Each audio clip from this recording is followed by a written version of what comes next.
This is Shawn Knight from Child Bite, and you are listening to the FANTASM Podcast. Phantasm. Maximum terror. Oh! That's your target audience, baby! Phantasm. You know something? I sort of enjoyed it. Phantasm. Sell the metal! Sell the metal! Sell the metal! Sell the metal!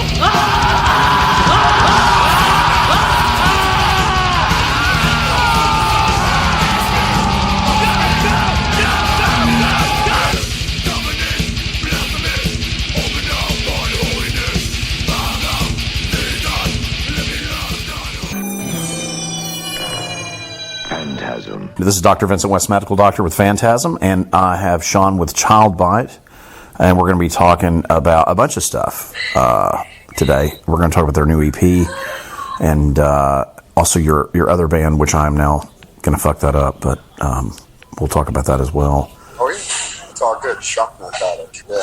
That's so cool. So let me ask you this. So as far as Child Bite goes, just for me and for our listeners out there when I put this up, what was your role in the band? Like as far as I'm saying that wrong. How did you become involved with Child Bite? I guess is what I would ask you. Yeah, I at the time, this would be 2005. At the time, I had been playing for a couple years in a band, more of like a kind of, I guess, for lack of a better term, a quirky indie rock band. Okay. Where I was playing, that band had started without me, and I kind of came in midstream, and I sort of, because of that, I think and because of my jack of all trades, master of none-ness of me, I was kind of like, I'll play keyboards on this song, I'll play guitar on this song, nice. Maybe I'll even sing on this song, play bass on that, whatever. Did some instrument switching up here and there, and whatever. I was doing that band, and then that band seemed to be coming to an end, bit of a crossroads, and I basically was feeling like, I'm not ready to not be doing this stuff anymore. Like that was my real introduction to hitting the road and putting stuff out. Whatever. As a bad done bands in high school and college, sure. It was all a little bit more low key and just jokey for fun. And copies of the tape and stuff.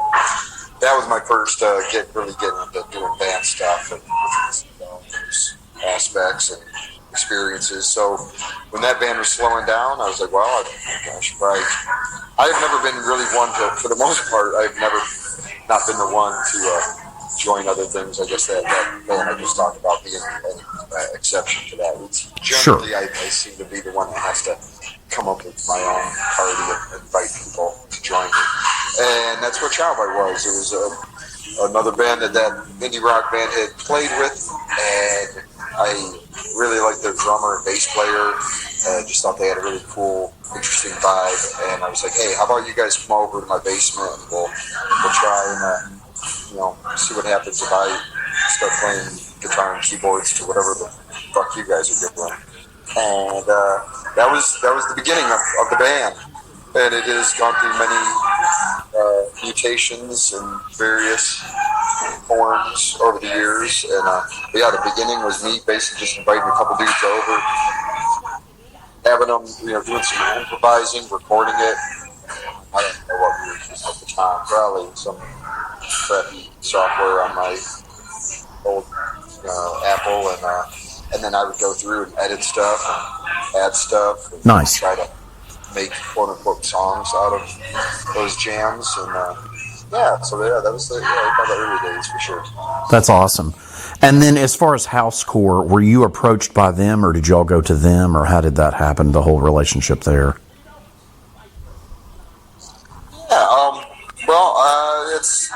That one was definitely a sort of a strange who you know kind of thing.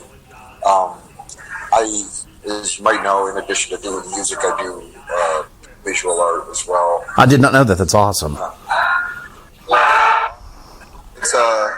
always kind of been on both paths, even back in high school, starting playing in a punk rock band at 14 and being like, well, somebody's got to make the cassette cover, somebody's got to make the flyer for the ball show, and that stuff always just kind of naturally fell into my lap, and I have continued on both paths simultaneously.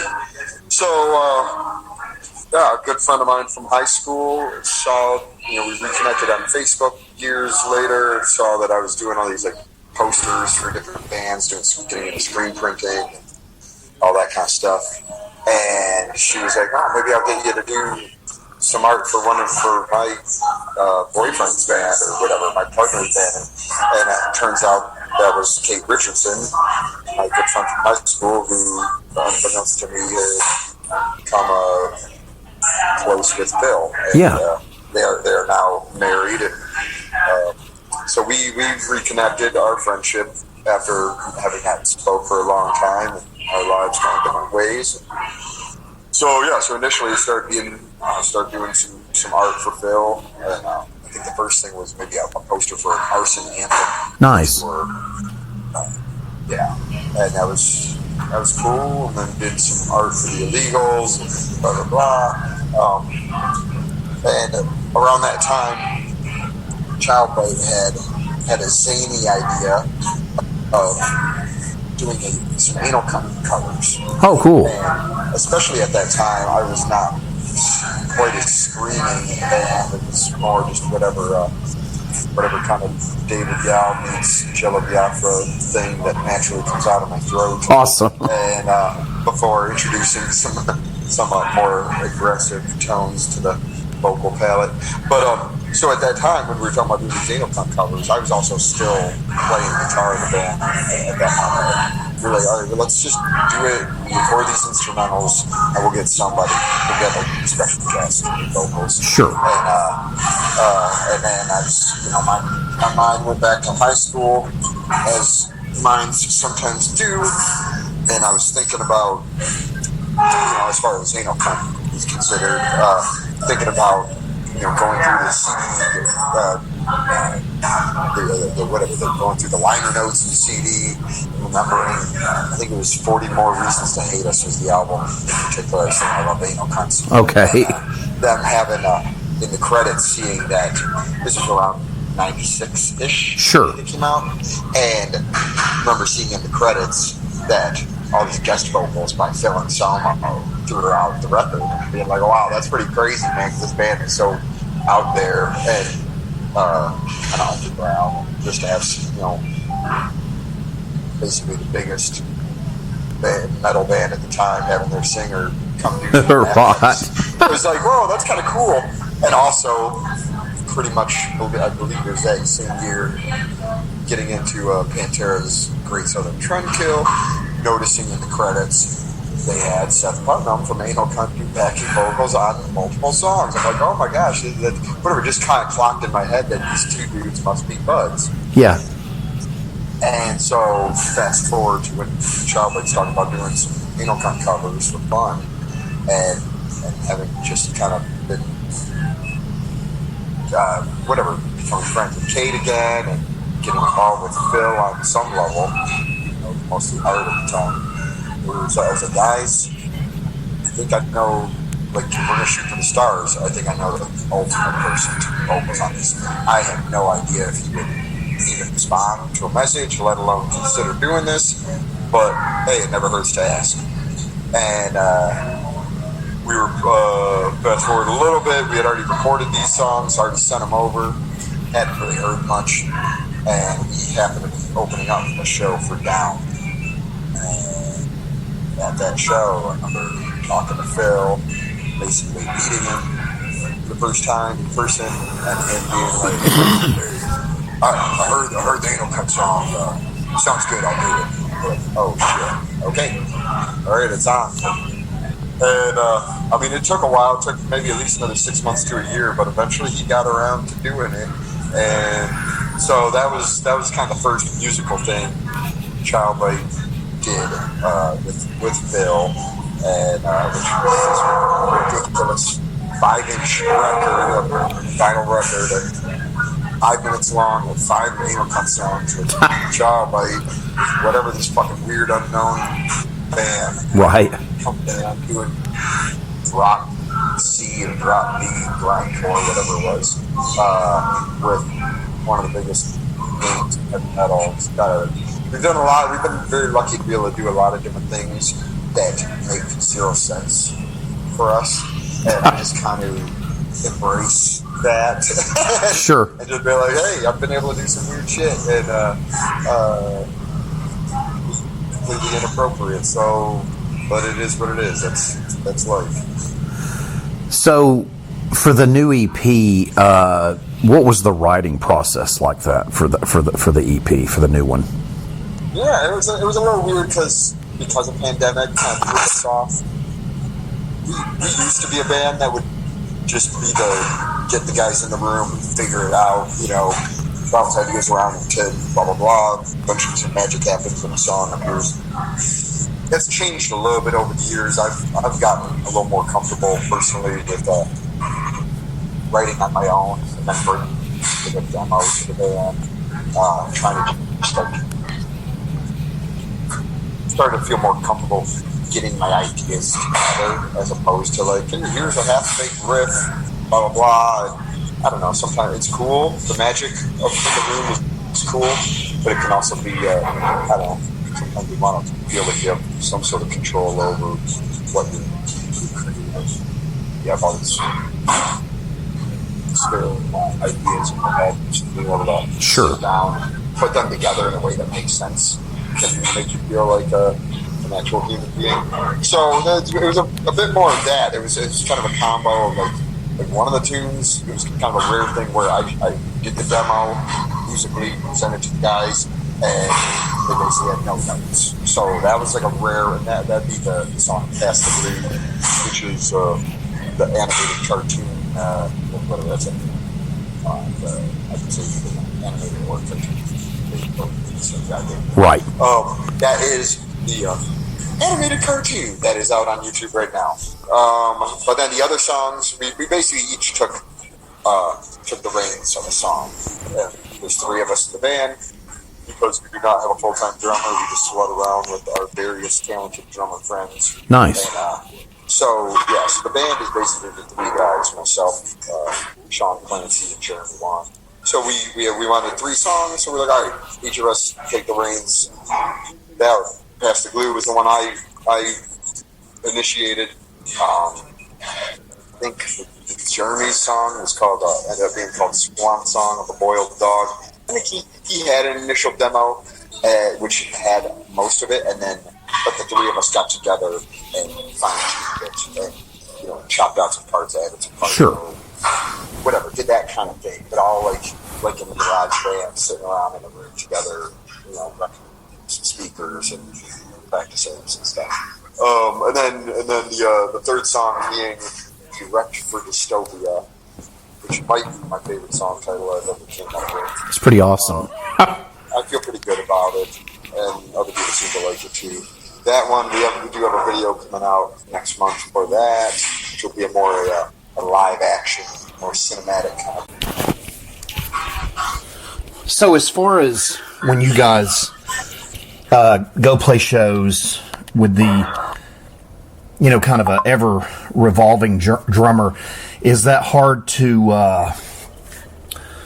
like if you go on, like you have a tour you're going to do, is it hard to pick between some of your friends, like who goes with you, or is it more of a scheduling thing for them, like, oh, this person's available, this one's not, or scheduling, like if they can move to do it. I think that's the thing.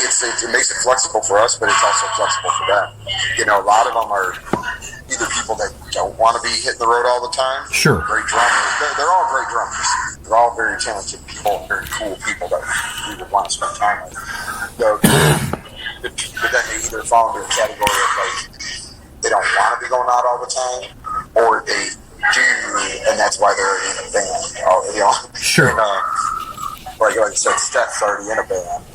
She probably wouldn't be able to join our band full time, but she seems like she'd want to go out with us if her band is not busy, So And that's, well, buddies, they're just like, I got this job now, I don't really want to be doing it. Or maybe they're like, hey, I got this job, but give me some time off, and I would like to go out.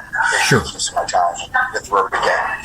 So, we kind of just, I don't know how we pick who we ask when, it's just kind of whoever, somehow the decision is made. We kind of just start to go down the list and, see who's down. And just it always works out. So we'll commit to a tour first. That's always months in advance, and then it's kind of like, all right, the three of us want to do this thing. Let's do it. And then the next question is, who's going to do it? Right. And it always works out. Nice. Are you guys planning on doing any other shows this year? Or are y'all going to kind of go back on hiatus, or? We got a couple local-ish shows happening, and we have a drummer that is perfect for those. This fellow Jeff Porter, who's been in a bunch of bands over the years. Maybe most notably, he was in that band Kyressa. Okay. Down in Georgia, yeah, I believe, or somewhere around there. Years ago, he was in that band. Since then, he's been in like hardcore bands in Detroit, whatever. I don't think he's really playing with anybody at the moment, but he's got a full-time job that keeps him busy. So, but he's down for like a show here or there, like on a weekend or whatever. Sure. So we just had we got a show in I think a week and a half from now, playing a show. It'll be a lot of fun in Detroit. Our first Detroit proper show since the pandemic, with opening up for Macabre and Acid Witch. Oh, that's awesome. So it'll be a very metal show. It'll be a lot of fun. We because of the nature of Childlight, we play all sorts of shows. We'll play with like metal bands, or we'll play with hardcore bands, or we'll play with that tour we just did with this band called Psychic Graveyard. They're friends of ours. The singer originally was in a band called Arab on Radar. Okay. More like 90s, 2000s. Super weird, abrasive, bizarro stuff. And so that's kind of that's the point of positive of being in a band that's hard to pin down genre-wise. Is sometimes, the negative is sometimes we don't fit anywhere, but then on the positive side, we can fit anywhere. So, so we got that show with Macabre. Love them, have for a very long time. Acid Witch are Detroit buddies. We toured with them. Oh yeah, they're great. So that'll be a lot of fun. Sometimes I go out on the road with them and I'll do merch for them, or do pull some witch duties where I'll don the mask and the cloak and hand out candy and worms, whether they're gummy or real, to unsuspecting crowd members. So I get to kind of get a little bit of my guar on with them. That's awesome. Which is fun. And so that show's gonna be great. I know we got a show next month in Flint, Michigan, which we had not played in many years. So Jeff's gonna play with us on that. And then we're gonna do a tour in October, heading down to a festival in Denton, Texas, called No Coast, which is very cool, kind of noise rock. Nice. Festival. So again, you get to go lean into that end of things, where it's gonna some really rad bands playing. This band called Ken Mode flying in for it. There's the band called Mets. They're on Sub Pop. Very cool, like noisy rock. Oh, that's cool. Yeah. So we're friends with all these people. If we get to go down and do this show with them, and so that one will be a little bit longer, probably a week or two. See how that goes, but so we're starting to get back out there. But we're also, kind of picky about it at this point in our lives. Sure. We've been there, done that, as far as just go out on our own and play to two people in El Paso, night after night kind of deal. Right. So nowadays we're a little picky. So if we get asked to play some, open up for some super rad band or play some rad festival, sure, let's do it. But otherwise we're not trying to force it at this point. Sure. And talk before we wrap this up. Can you talk about your other band and then the new album and whatnot? Yeah. The other band is called Shock Narcotic. That one is basically wanting to tap into my more extreme metal roots. I grew up also doing that. Like the very first band I was in was a punk rock band, and then the second band I was in was a death metal band. That's awesome. And this is all back when I was like a young teen. So I still have a lot of that, and some of those elements come out in Childbite. But this one was like, and also it was like, it'd be cool to like do some stuff with some other buddies, just for fun, like as a side project. And basically every dude I asked to do it said yes, and they're all guys that have been doing this shit forever, and super talented, and be down, which was awesome. The bass player named Don, he still is. They're just not super active at the moment. He was in a band called Battlecross. Yeah. So kind of a well-known, metal band from Detroit. Got to know him a bit better when Childbite and Battlecross did a couple tours opening for Superjoint. And he's just a real sweetheart and amazing bass player. So got him on that Shock stuff. Drummer is this guy named Zach Gibson. He's in a band called Shit Life, which is amazing grind band that for years have been practice space roommates with Childbite. So I know cool. That he was I believe the first drummer in the band Black Dahlia Murder. Oh, okay. So his roots go back there, and he's been in a bunch of other grind and death metal shit in between. And then guitar is a good friend of mine, Jeff Tuttle, who most people know from his years in the Dillinger Escape Plan. Oh, awesome. He was in that band for, 5, 6, 7 years. Right. So it's basically kind of like this like extreme metal super group of sorts. Me being probably the least super of the, I'm just the one that put the party together and then invited myself. So, I'm just tagging along, riding on their coattails, which has been a lot of fun. And just doing whatever I do on top of it.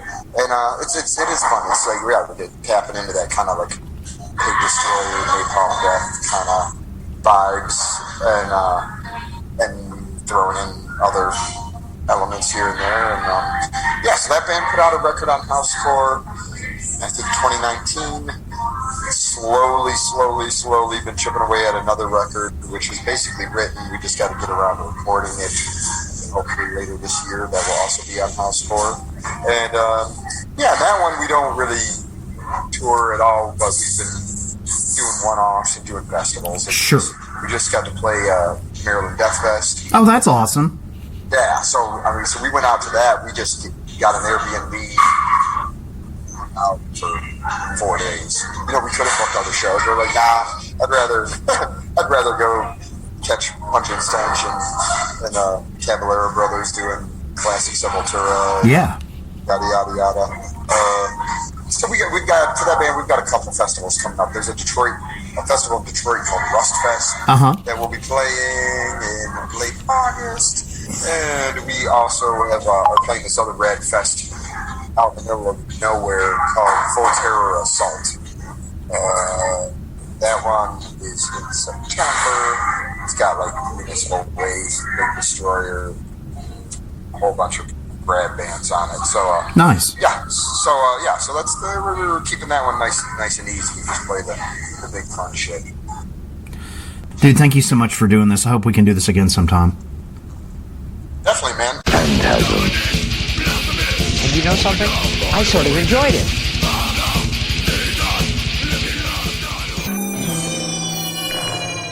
Phantasm.